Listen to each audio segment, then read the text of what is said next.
tema de hoje está aí: tentativas inúteis versus escolhas úteis. O capítulo 27, Jeremias, o profeta, Reino do Sul, profetiza a partir do Reino do Sul. Devemos lembrar que Jeremias é o profeta das nações. Ele profetiza a partir do Reino do Sul, Judá, e fala a todas as nações.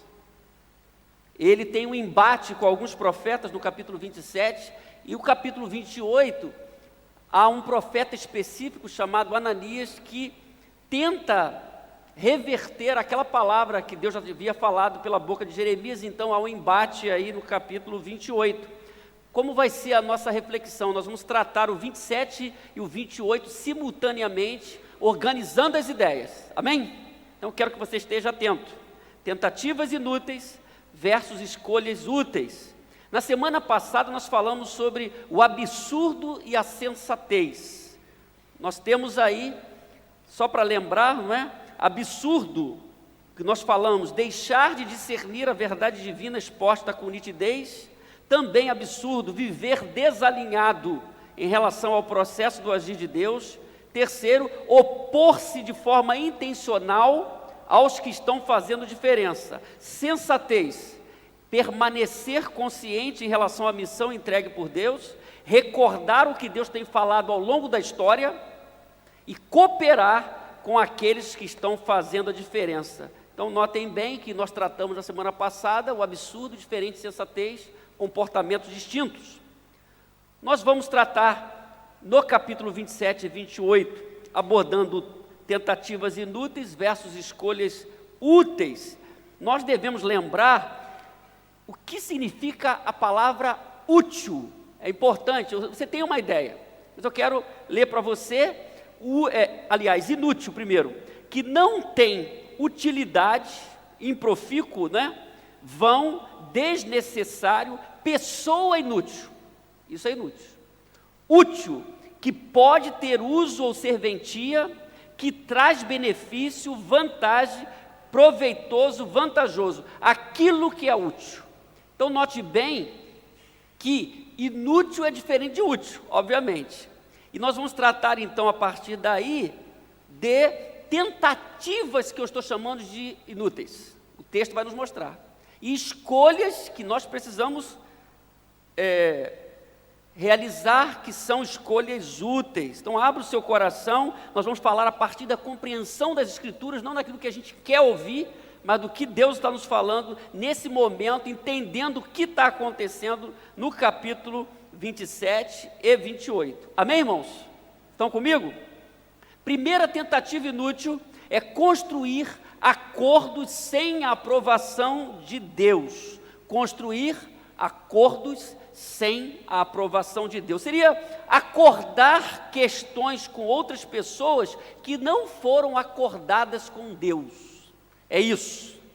E isso aconteceu aqui. O texto, capítulo 27, vai começar então, para você entender. Capítulo 27, de 1 a 3, nos mostra qual é o contexto aqui. Nós já sabemos que o livro de Jeremias não está organizado cronologicamente, numa linha cronológica. Ele tem reis que vão aparecendo, depois volta, a arrumação não está cronologicamente. E o 27, o contexto é o rei Zedequias, que foi o último rei de Judá, antes do governador Gedalias. Então o texto diz assim, acompanhe comigo aí. No início do reinado de Zedequias, filho de Josias, rei de Judá, veio esta palavra a Jeremias da parte do Senhor. Assim me ordenou o Senhor: faça para você um jugo com cordas e madeira e ponha sobre o pescoço. Depois mande uma mensagem aos reis de Edom, de Moabe, de Amon, de Tiro e de Sidom, por meio dos embaixadores que vieram a Jerusalém para ver Zedequias, rei de Judá. Então note bem que o texto está mostrando não só que é o período do rei Zedequias, o último rei de Judá, mas que algumas nações ou representantes de cinco nações vieram a Jerusalém para conversar com o rei Zedequias. Tudo que nós já estudamos especificamente sobre o rei Zedequias já nos ensinou que ele era um rei indeciso. E ele está recebendo embaixadores, certamente pensando e alguma coisa, já que nesse momento a Babilônia está subjugando já o reino do sul, Judá. Então o texto está nos mostrando que a palavra é dirigida a Jeremias: assim me ordenou o Senhor, para que ele fizesse um jugo com cordas e madeira e colocasse sobre o seu pescoço, e depois, através dessa mensagem, desse jugo colocado, literalmente, ele enviasse uma mensagem àquelas nações, a partir dos seus representantes. O contexto mostra aqui que esses representantes estão ali por consentimento do rei de Judá, orquestrando alguma coisa, porque nós estamos vivendo esse tempo, como nós já vimos ao longo da análise do capítulo do livro todo, que essa região está vivendo um momento de muita turbulência, com o predomínio da Babilônia, e uma grande turbulência. Essas nações estavam representadas ali, e Zedequias estava ali, debaixo já do poder babilônico, que não tinha destruído completamente, que vai acontecer em 586 a.C., e ele, tudo indica, está conspirando contra aquela autoridade babilônica através desses reis, criando alguma estratégia, fazendo um acordo que naquele momento já não era mais o que Deus queria, porque o capítulo 27 vai nos mostrar o que vai acontecer, e o que vai acontecer, e o que precisava acontecer é a submissão ao rei da Babilônia. O capítulo 27 vai nos mostrar que os profetas todos disseram não, e o 28, na pessoa de Ananias, também não. Agora o verso 6 e 7 vai nos dizer então o seguinte: agora sou eu mesmo, 27, 6 e 7, que entrego todas essas nações nas mãos do meu servo Nabucodonosor, rei da Babilônia. Nós já aprendemos aqui, quando a expressão o meu servo, não significa que Nabucodonosor, o rei babilônico, servia a Deus. Significa que ele está sendo instrumento de Deus, num contexto onde Deus está cuidando da história, sempre foi assim. E a palavra, através daquele jugo que Jeremias faz para si, alguns estudiosos dizem que ele fez 7 jugos, um para ele, um para Zedequias e um para 5 representantes, então temos 7. E ele está anunciando a mensagem de Deus através desse jugo, mostrando, olha, dessa forma vocês devem se subjugar ao rei da Babilônia. E o 6 mostra isso. Eu mesmo que entrego todas as nações nas mãos do meu servo Nabucodonosor, rei da Babilônia, sujeitei a ele até mesmo os animais selvagens. Todas as nações estarão sujeitas a ele, a seu filho e ao seu neto, até que chegue a hora em que a terra dele seja subjugada por muitas nações e por reis poderosos. Essa é a ideia aqui. Então, uma tentativa inútil é fazer acordo que Deus não mandou, que Deus não aprovou, que Deus não dirigiu. E a pergunta que nós precisamos fazer nesse momento é: por que é inútil construir acordos sem a aprovação de Deus? Nós conhecemos muito isso em nossos dias. Há vários tipos de acordos sendo feitos em vários âmbitos no mundo de hoje, seja na área política, em várias situações. Primeiro, é inútil porque contraria os planos de Deus, os seus planos.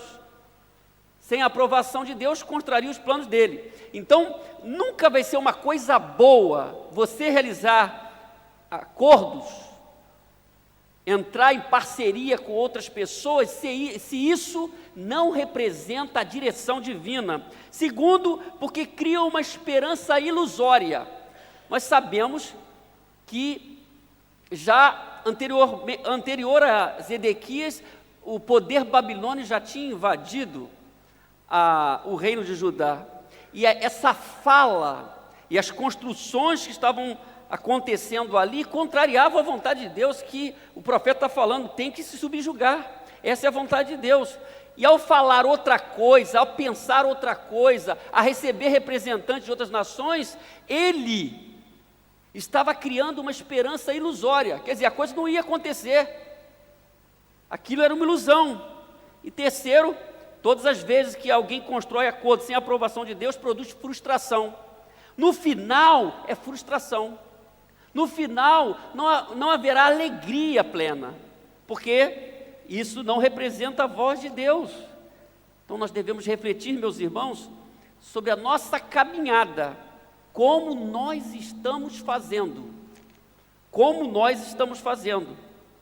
Aquelas pessoas que então constroem acordos sem aprovação divina estão fadadas ao fracasso. Então repita comigo essa frase que vai aparecer aí. Vamos lá? Construir acordos.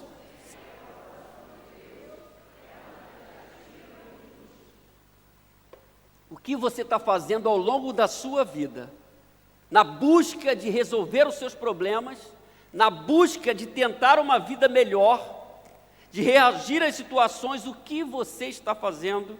Uma tentativa inútil, construir acordos sem a aprovação divina. A segunda tentativa inútil que a gente percebe no texto é ouvir conselhos que colidem com o que foi recomendado por Deus. Quer dizer, entra em choque, ouvir conselhos que entram em choque com o que foi recomendado por Deus. O texto deixa claro que isso não é coisa boa. Verso 8 ao verso 11, acompanhe comigo ali no quadro, olhe. Se, porém, alguma nação ou reino se sujeitar a Nabucodonosor, rei da Babilônia, nem colocar o pescoço sobre o seu jugo, porque aquela forma que Deus tinha feito com Jeremias de fazer um jugo, colocar sobre si, literalmente estava mandando uma mensagem. O que a nação, ou as nações todas, não só Judá, deveria fazer em relação à Babilônia, o poder babilônico. Eu castigarei aquela nação com guerra, fome e peste, e a peste, declara o Senhor, e por meio dele eu destruirei completamente. Agora, interessante a palavra profética. Não ouçam seus profetas, os seus adivinhos, os seus intérpretes de sonhos, os seus médios, os seus feiticeiros, os quais dizem a vocês que não se sujeitem ao rei da Babilônia, porque as suas profecias são mentiras, e os levarão para longe de sua terra. Eu banirei vocês e vocês perecerão, mas se alguma nação colocar o pescoço sob o jugo do rei da Babilônia, a ele se sujeitar, então deixarei aquela nação permanecer na sua própria terra para cultivá-la e nela viver, declara o Senhor. Aqui nós temos um detalhe que já aparece em todo o livro de Jeremias, que são as palavras proféticas, não vindas de Deus, palavras que não vinham de Deus. E o texto agora aqui, ele abre o leque dizendo: não ouçam os profetas, os adivinhos, intérpretes de sonhos, médios e feiticeiros. Eles estão dizendo o quê? Para não se sujeitar ao rei da Babilônia. O que Deus estava falando? Tem que sujeitar. Aquele jugo era para mostrar isso. Mas eles estão dizendo outra coisa. Mas eles falam mentiras. Por isso, meus irmãos, é sempre uma tentativa inútil ouvir conselhos que estão confrontando aquilo que Deus já falou. Se a palavra de Deus já mostra, dá uma direção, eu não preciso pensar muito, se eu já sei o que a palavra de Deus diz. Nós hoje temos toda a revelação de Deus. Aqui eles tinham um conselho profético e já alguma coisa para avaliar do que Deus já tinha falado e o que Jeremias estava falando. Aquela tentativa de não se subjugar ao rei da Babilônia contrariava um conselho de Deus que era para se sujeitar. Então, na prática, se alguém ouve conselhos que estão entrando, colidindo com aquilo que Deus já falou, é uma tentativa inútil, não é uma postura ideal, isso não vai levar você para um caminho bom, abençoador. É isso que o texto está falando. Não ouçam esses homens, profetas, adivinhos, intérpretes.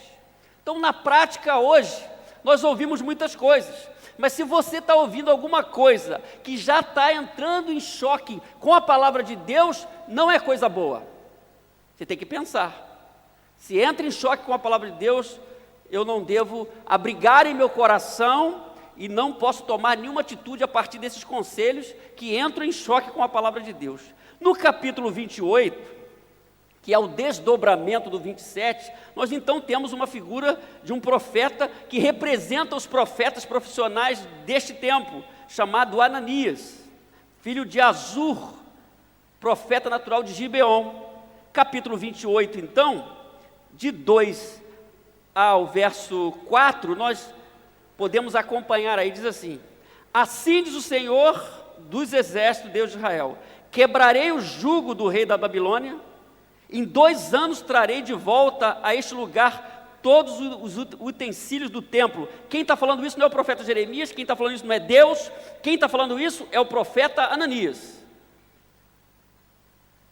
Trarei os utensílios do Senhor, que Nabucodonosor, rei da Babilônia, tirou daqui e levou para a Babilônia. Também trarei de volta a este lugar Joaquim, filho de Jeoaquim, rei de Judá, e todos os exilados de Judá que foram para a Babilônia, diz o Senhor, pois quebrarei o jugo do rei da Babilônia. Olhe só, meus irmãos, que aparentemente é uma palavra boa. Nós sabemos que nós temos 3 deportações em 605, em 597 e finalmente em 586. As 3 invasões definitivamente em 586, já nesse período aqui, final, na transição de Zedequias para o governador colocado pela Babilônia, finalizando esse momento o rei de Judá. E a palavra então desse profeta, não só que Deus traria de volta o que foi levado na primeira deportação e na segunda, como em 2 anos isso ia acontecer. Então, a palavra de Deus sempre foi que eles iriam para lá e ficariam 70 anos. O profeta Ananias está dizendo que em 2 anos tudo vai acontecer e vai voltar. Era realmente uma palavra que entrava em choque com o que Deus já havia falado. Para quem ouve de primeira mão, uma palavra boa. Isso vai acontecer logo, trarei de volta este lugar, o texto está dizendo aí, todos os exilados de Judá. Era uma palavra que naquele momento, embora fantasiosa, era uma palavra que talvez alguns poderiam abrigar, uma palavra boa. Só que essa não era a palavra de Deus.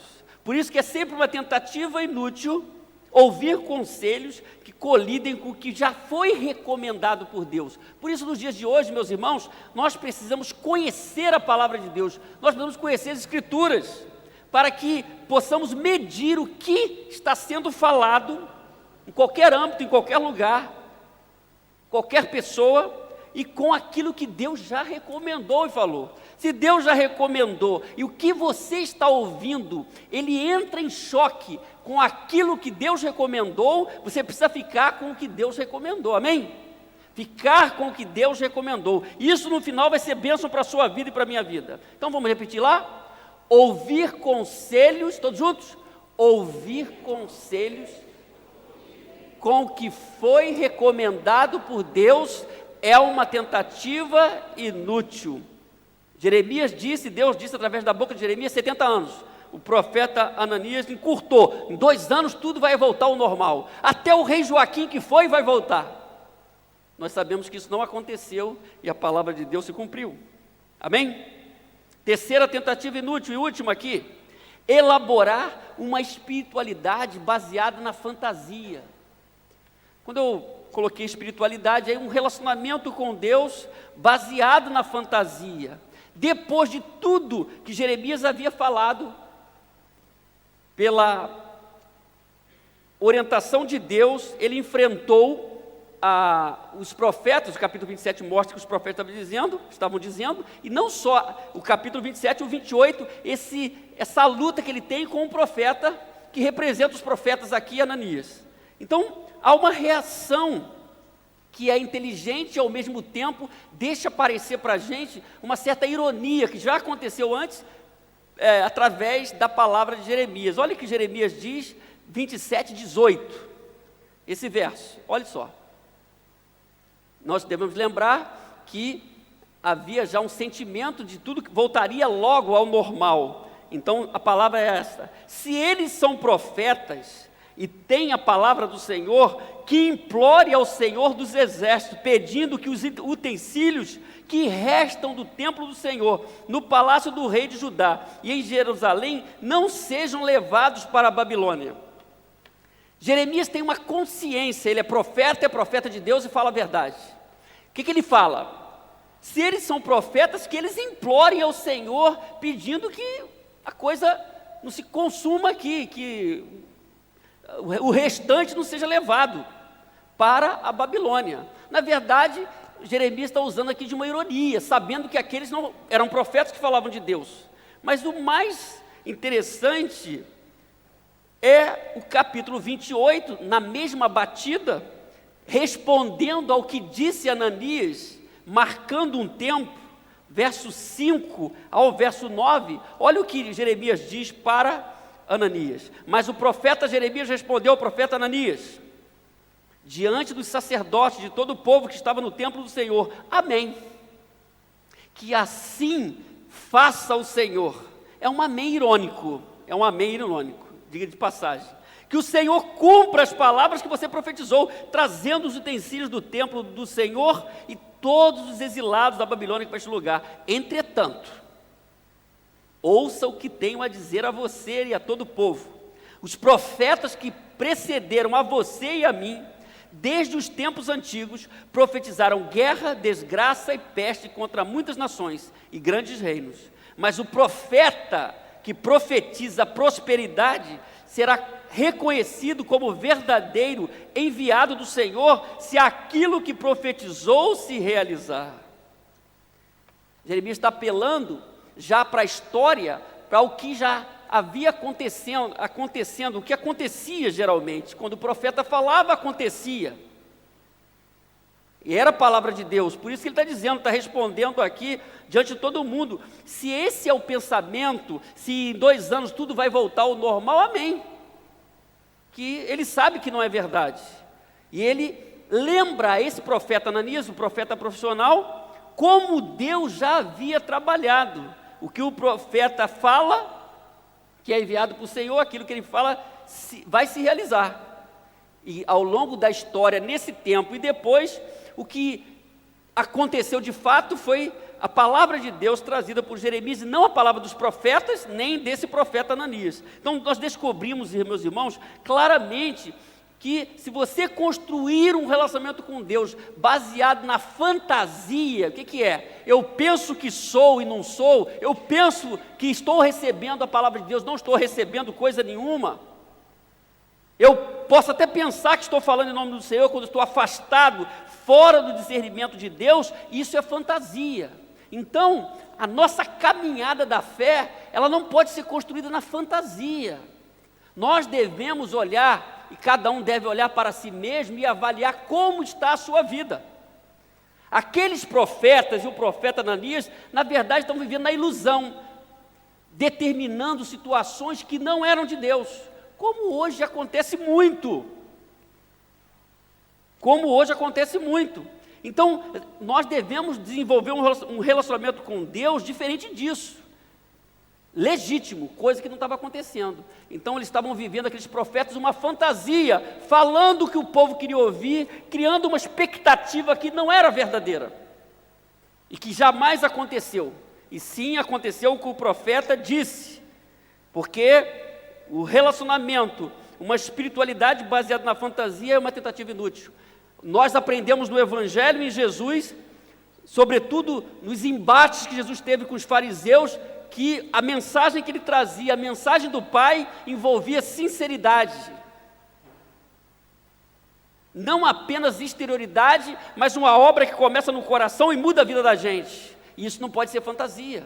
O Evangelho muda a gente de dentro para fora. Jesus muito usou esse argumento do sepulcro caiado, por fora está de um jeito, dentro está de outro jeito. Isso é fantasia, isso é religião sem vida. Então vamos repetir lá? Elaborar uma espiritualidade baseada na fantasia é uma tentativa inútil. Eu não sei como você está fazendo. Tentativas inúteis então, nós falamos 3. Construir acordos sem aprovação de Deus, não faça isso. Ouvir conselhos que confrontam, que colidem com o que foi recomendado por Deus, elaborar uma espiritualidade baseada na fantasia, são tentativas inúteis e que a gente estava vendo ali no Reino do Sul, nesse capítulo 27 e 28. Nós vamos ver as escolhas. A primeira escolha é útil, é fazer uma aliança com Deus. Vamos repetir? Fazer uma aliança. Vocês almoçaram com os pais? Pode ser lido mais forte, vamos lá? Fazer uma aliança com Deus. Em todo o capítulo, Deus queria renovar essa aliança, em todo o livro. Isso começou, Jeremias é o profeta a partir do rei Josias, depois teve Joacás, depois teve Joaquim, Zedequias. Mas no reino de Josias, Deus fez uma renovação. Deus agiu na vida desse rei, ele fez reformas, ele consagrou o povo, tirou as coisas que Deus não queria. Então, a gente aprende na palavra profética, no todo do livro, que Deus quis sempre renovar a sua aliança, trabalhar, restaurar aquele povo. Ele dava oportunidade, mas o povo não quis. Mas é bom a gente perceber, em toda a história, uma escolha útil, proveitosa, é fazer sempre um acordo com Deus, fazer uma aliança com Deus. Tem gente que se esforça para fazer alianças com tanta gente, alianças esquisitas, fora do padrão, mas não pensam e não fazem uma aliança com Deus. Há um esforço muito grande, que é um esforço inútil. Por isso, uma escolha útil é fazer uma aliança com Todo-Poderoso. Eu não sei se você já fez hoje uma aliança com Deus. Se você não fez, faça hoje, entregue seu coração a Ele. Entenda o amor de Deus em Cristo Jesus. O verso 4 e 5 do capítulo 27 diz assim: esta é a mensagem que deverão transmitir aos seus senhores. Lembra que primeiro Deus manda ele pegar e madeira e pano, né? E fazer um jugo. Era a mensagem que se transmitia. Através daquilo, os governantes, os mensageiros deveriam levar para suas terras. E o verso 4 está dizendo isso. Essa é a mensagem que deverão transmitir aos seus senhores.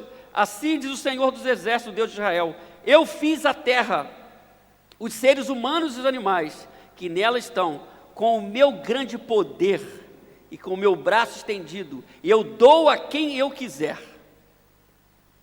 Eu dou a quem eu quiser. Então, esse texto mostra pelo menos 3 coisas claras aqui, que Deus está transmitindo àqueles representantes das 5 nações.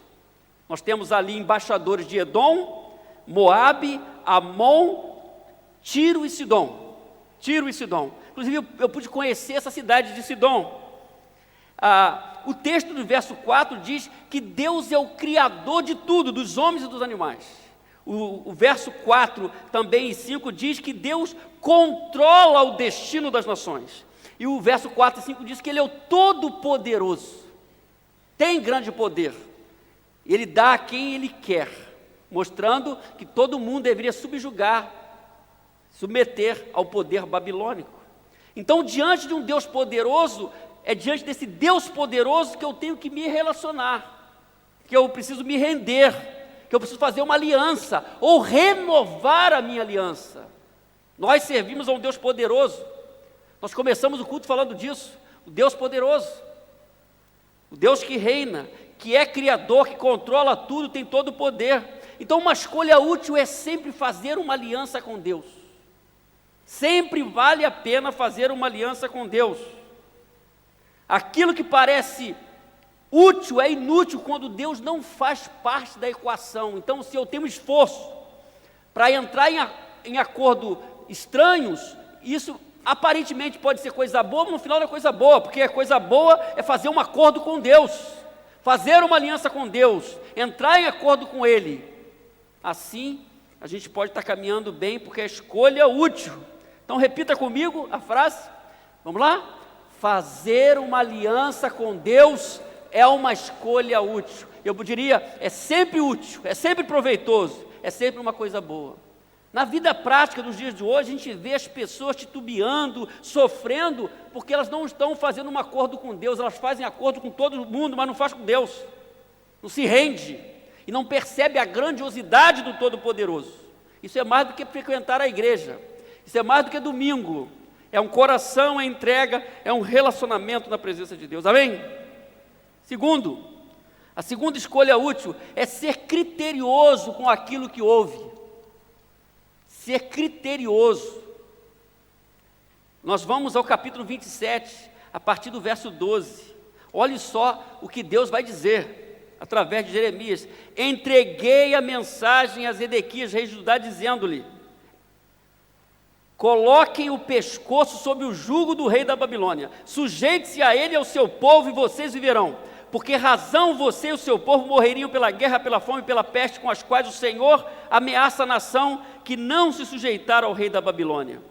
Não deem atenção às palavras dos profetas que dizem que vocês não devem sujeitar-se ao rei da Babilônia. Estão profetizando mentira, eu não os enviei, declara o Senhor. Eles profetizam mentiras em meu nome, por isso eu banirei vocês, e vocês perecerão juntamente com os profetas que estão profetizando a vocês. Verso 16: então eu disse aos sacerdotes e a todo este povo: assim diz o Senhor, não ouçam os seus profetas que dizem, olhe só, em breve os utensílios do templo do Senhor serão trazidos de volta da Babilônia. Eles estão profetizando mentiras. Não ouçam, verso 17: sujeite-se ao rei da Babilônia e vocês viverão, porque deveria essa cidade ficar em ruínas. Então é sempre uma escolha útil, meus irmãos, ser criterioso em relação ao que a gente está ouvindo. Esse conselho nunca foi tão real. Então nós estamos vendo um texto antigo, do Antigo Testamento, e que se aplica tão claramente em nossas relações hoje, diante do que a gente está ouvindo. O que nós estamos ouvindo, nós precisamos avaliar, e essa é a palavra, não ouçam, é ter critério. Então, se há uma tentativa inútil de ouvir aquilo que colide com o que Deus já falou, a escolha útil é pensar, é parar, é avaliar, é ser criterioso. Espera aí, o que Deus está falando, isso é palavra de Deus mesmo? Hoje em dia, meus irmãos, em tantos ambientes de fé, ambientes religiosos, as pessoas querem ouvir uma coisa boa. É bom ouvir coisas boas, mas melhor ainda é ouvir o que Deus tem a dizer. E o que Ele tem a dizer é coisa boa, mesmo que aparentemente seja uma palavra dura para o nosso coração. Mas nós estamos vendo uma geração que não querem ouvir, essa geração não quer ouvir, melhor dizendo, a palavra de Deus. Nós precisamos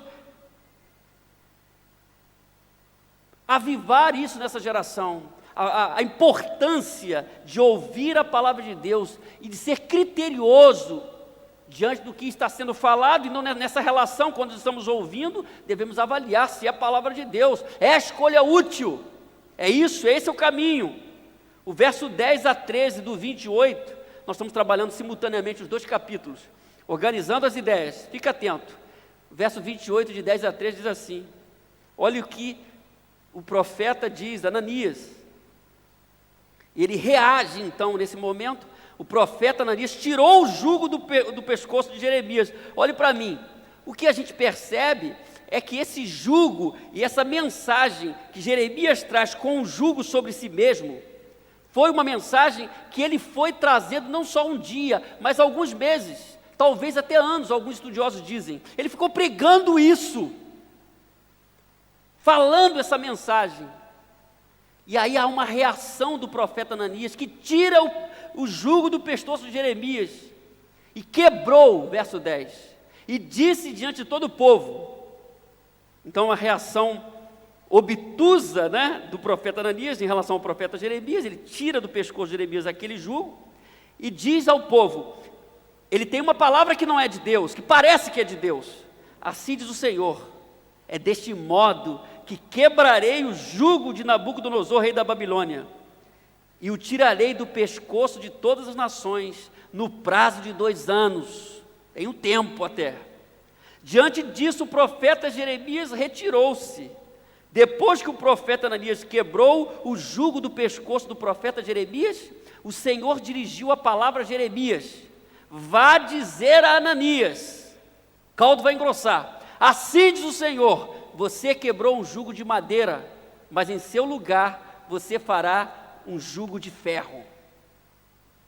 Então aquela ação, o que o profeta profissional faz? Tenta diminuir a mensagem que é trazida por Jeremias através daquele jugo que ele estava fazendo por algum tempo. Fazendo isso, ele estava achando que ia resolver o problema, porque ele estava vivendo na fantasia. Mas Deus fala o seguinte: você quebrou o jugo de madeira, vai virar o jugo de ferro. Quer dizer, não mudou nada as minhas intenções. Elas não mudaram, a coisa não mudou. A minha vontade está estabelecida ainda. Por isso, essa passagem nos ensina a medir o que nós estamos ouvindo, mesmo que seja uma coisa boa, aparentemente boa, como o profeta Ananias está falando aqui, era uma coisa boa. Eu vou mudar o quadro, 2 anos vai tudo acontecer, Deus vai trazer tudo de volta.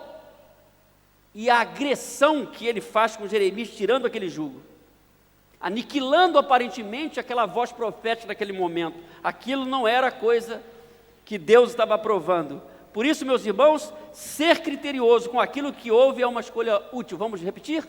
Ser criterioso com aquilo que houve é uma escolha útil. Então vamos ser criteriosos, aprendendo a palavra de Deus, conhecendo de antemão a vontade de Deus, para que não sejamos enganados com notícias que aparentemente são boas notícias, ou caminhos que são aparentemente bons e no final não são. Então cuide-se. A terceira escolha útil: elaborar uma espiritualidade baseada na soberania de Deus. Então nós vimos que eles estavam elaborando uma espiritualidade baseada na fantasia, num suposto relacionamento com Deus, aparentemente na vontade de Deus, aparentemente ouvindo a voz de Deus, tudo ilusão. Mas o que a gente aprende, que a escolha útil é elaborar um relacionamento, uma espiritualidade que está baseada na soberania de Deus, ou submissa à soberania de Deus, ao Deus que se revela. É o que nós vemos aqui, Jeremias 27, 19 a 22, há uma primeira reação, né? Depois, uma palavra ainda confusa, depois uma reação de Deus. Vamos acompanhar então aí, para você entender, Jeremias 27, 19 ao 22. Porque assim diz o Senhor dos Exércitos, acerca das colunas, do tanque, dos suportes e dos outros utensílios que foram deixados nessa cidade, os quais Nabucodonosor, rei da Babilônia, não levou consigo de Jerusalém para a Babilônia, quando exilou Joaquim, filho de Joaquim, rei de Judá, com os nobres de Judá e de Jerusalém. Assim diz o Senhor dos Exércitos, Deus de Israel, acerca dos utensílios que restaram do templo do Senhor, no palácio do rei de Judá e em Jerusalém. Serão levados para a Babilônia e ali ficarão até o dia que eu os quiser buscar, declara o Senhor. Então trarei de volta e os restabelecerei neste lugar. Então, o que Deus está falando é o seguinte: eles estão falando que vai voltar logo. Eles vão voltar sim, mas vão voltar debaixo da minha permissão, quando eu quiser. Soberania. Quando eu pronunciar a minha voz, quando eu falar que é a hora. Ficarão até o dia que eu quiser buscar, declara o Senhor. Então os trarei de volta e os restabelecerei neste lugar. Que voltaria, porque o texto já nos falou que 70 anos voltaria, mas não voltaria naquela expectativa criada pelos falsos profetas, nem pelo profeta Ananias, que estabeleceu um tempo curtíssimo. E aí então, meus irmãos, aqui a palavra do Senhor mostra a soberania de Deus que rege a história. É Ele que faz e faz o que quer. E então nós vamos para o capítulo 28, o verso 15 a 17, a reação do profeta Jeremias, em nome de Deus, ao profeta Ananias. Disse, pois, o profeta Jeremias ao profeta Ananias: escute, Ananias, o Senhor não o enviou, mas a si mesmo você persuadiu esta nação a confiar em mentiras. Por isso, assim diz o Senhor: vou tirá-lo da face da terra. Este ano você morrerá, porque pregou rebelião contra o Senhor. O verso 17, e final aqui: e o profeta Ananias morreu no 7º mês daquele ano, conforme o que Deus já havia falado. Então, em resposta ao profeta Ananias, Jeremias traz uma palavra de Deus, mostrando a verdade, e denunciando o profeta Ananias, e estabelecendo até um tempo para a sua morte, porque o texto justifica dizendo que ele pregou rebelião contra o Senhor. É a gravidade do que estava acontecendo, falando que confrontava a palavra de Deus, não falando a verdade, incentivando o povo a construir uma expectativa falsa do que não era a vontade de Deus. Então, temos aqui a resposta de Deus pela boca de Jeremias, mostrando o contrário. E isso nos ensina, como já disse, que uma tentativa, uma escolha útil é sempre estabelecer um relacionamento com Deus, se sujeitando à soberania de Deus. Não é o que eu quero, é o que Deus está falando, não é o que eu penso, e às vezes isso não é fácil, mas é o caminho, é a escolha útil. Aceitar a soberania de Deus nesse momento era entender o que Deus estava fazendo, como Ele estava trabalhando com Judá e como Ele estava trabalhando com as nações. Hoje, o que essa palavra tem a ver com você e comigo?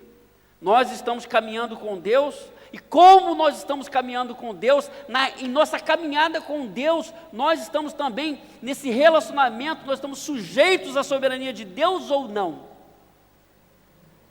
Estamos nos submetendo à soberania de Deus, isto é, o que Ele quer fazer, o que Ele diz, em obediência à sua voz, caminhando debaixo da instrução divina. Em que direção você está hoje, quando você está caminhando em sua fé, em sua caminhada de fé, em sua jornada com Cristo? Você está se submetendo ao Deus soberano, aceitando a sua vontade, ou erradamente reagindo negativamente ao que Deus já estabeleceu? É esse quadro, é isso que está acontecendo aqui.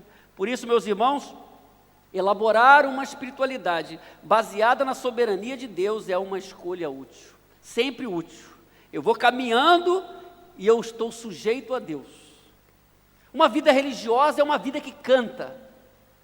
Uma vida religiosa, ela participa de celebrações, de ritos, de culto, mas essa vida religiosa não está sujeita à soberania de Deus, à vontade de Deus revelada. Eu não sei como está acontecendo com você, mas Deus quer que você construa uma vida saudável, e uma vida saudável é baseada na soberania de Deus, sujeita a essa soberania, para que realmente você seja feliz em sua jornada aqui na terra e cumpra o propósito de Deus. Nós temos na figura de Jeremias um homem sujeito a Deus, submisso à soberania de Deus, enfrentando dificuldades, mas não abrindo mão daquilo que Deus havia falado. Se tem uma receita, essa é a receita da vitória, da bênção. Por isso, meus irmãos, nós aprendemos que o texto nos ensinou aqui 3 posturas que a gente avaliou como tentativas inúteis. Primeiro, construir acordos sem a aprovação de Deus. Há várias formas de fazer isso. Acordos sem aprovação de Deus. Veja o que você está fazendo ao longo da sua vida, porque pode ser tentativa inútil. Segundo, ouvir conselhos que entram em choque com o que já foi recomendado por Deus. Se o que já foi recomendado com Deus não está batendo com aquilo que você está ouvindo, então, porque é uma tentativa inútil. Eu estou ouvindo, mas está colidindo. E aí, nesse colidir, nessa situação de estranhamento natural, se você não vê essa situação, palavra de Deus e palavra dos homens, palavra de Deus, discernimento dos homens, como uma coisa estranha, está tudo bem, e você vai escolher até ficar com aquilo que não é de Deus, está colidindo com a vontade de Deus, é uma tentativa inútil. Pode ser aparentemente boa para aquele momento, não será bom no final. Também elaborar uma espiritualidade batizada na fantasia, quer dizer, não é aquilo mesmo, eu vou levando, eu vou fingindo que está tudo bem, eu sou membro da PIB, está tudo bem. Não está tudo bem se ser membro da igreja. Está tudo bem se você for discípulo de Jesus. Nem sempre ser membro da PIB enceropédica significa ser discípulo de Jesus. Você é um discípulo de Jesus? Se não é fantasia. Eu estou fingindo que eu estou vivendo alguma coisa diante de Deus. Eu cumpro o horário, eu trabalho. Eu já disse isso aqui. não substitua serviço, não tire a obediência e fique com o serviço. Não adianta nada, fique com a obediência. Escolhas úteis, fazer uma aliança com Deus. O texto todo, não só aqui, mas no livro todo, há uma tentativa de Deus: se arrependam, eu vou fazer diferente, reconheça o pecado, mude, ouça a palavra. E nós vimos no livro todo, já vimos que não foi isso que aconteceu, nem renovar a aliança. Talvez eu estou falando isso e falando, eu já tenho uma aliança com Deus, pastor, mas talvez você tem que renovar a aliança com Deus. Está apagadinha o relacionamento do que um dia você fez, entregou a sua vida para Deus. Talvez tenha que renovar a aliança, consagrar a sua vida a Deus, pedir perdão pelos seus pecados, mudar de vida. Eu quero ser um canal de bênção, eu quero fazer a vontade de Deus. É aliança com Deus. Segundo, ser criterioso com aquilo que você está ouvindo. Isso é fundamental hoje. Hoje nós ouvimos mensagens de todo tipo, no rádio, na televisão, em igrejas, em ambientes, mas nós devemos ter um filtro, nós devemos estar atentos. Nem tudo que se fala é palavra de Deus. E como que eu sei isso? Conhecendo o que é verdadeiro. Se você não conhece o verdadeiro, você não sabe julgar o que é falso. Alguém examinando uma cédula de dinheiro, não é claro, e orientando outras pessoas no evento, a orientação era: olha, vamos conhecer a cédula original, os detalhes. Se nós soubermos todos os detalhes da cédula original, quando bater em nossa mão uma cédula falsa, nós vamos saber. Então, se eu não conheço o que é verdadeiro, como é que eu vou julgar o que é falso? Eu vou ser enganado facilmente. Nós precisamos conhecer a palavra de Deus. Essa geração precisa conhecer a palavra de Deus profundamente, amar essa palavra, ser criterioso então com aquilo que ouve. E 3, elaborar uma espiritualidade baseada na soberania de Deus. Eu estou vivendo a minha fé em submissão a Deus, entendendo a sua vontade. Às vezes não estou entendendo tudo, mas eu sei quem governa. Ele governa céu e terra, Ele tem todo o poder. Então eu me sujeito a Deus, mesmo que nesse momento não estou entendendo tudo, mas eu sei que Ele está me conduzindo, e o que Ele faz é o melhor, e eu vou elaborando, vou construindo uma vida com Deus boa, debaixo, submisso ao poder de Deus, à palavra de Deus, ao conselho de Deus, à direção do Espírito Santo. E essa é uma escolha útil, que nós possamos estar fazendo, meus irmãos, escolhas úteis, não tentando coisas inúteis, fora da direção divina, é o que Deus nos orienta aqui. E Deus nos abençoe. Amém?